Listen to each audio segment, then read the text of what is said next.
तई में ऊ 4 दिन खातिर राजू भर के लेके भागी गइल। तई में ऊ 4 दिन खातिर राजू भर के लेके भागी गइल। तई में ऊ 4 दिन खातिर राजू भर के लेके भागी गइल।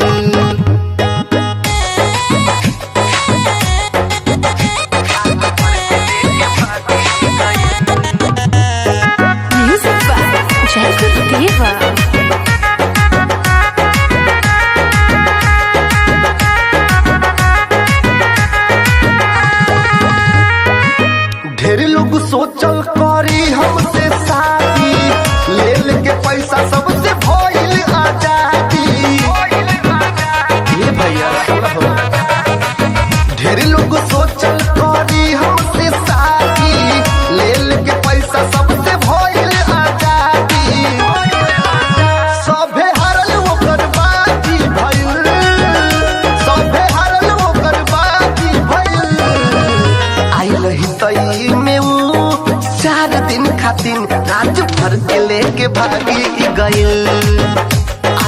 तई में ऊ 4 दिन खातिर राजू भर के लेके भागी गइल।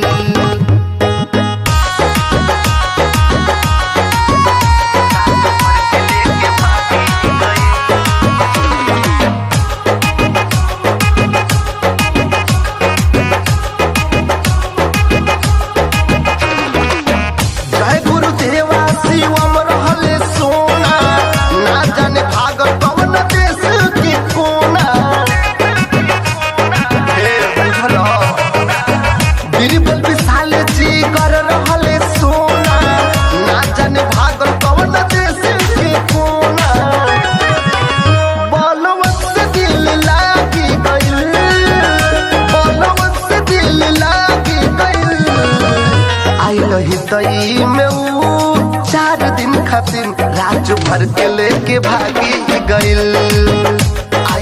तई में ऊ 4 दिन खातिर राजू भर के लेके भागी गइल। ए भाई बुझला हो।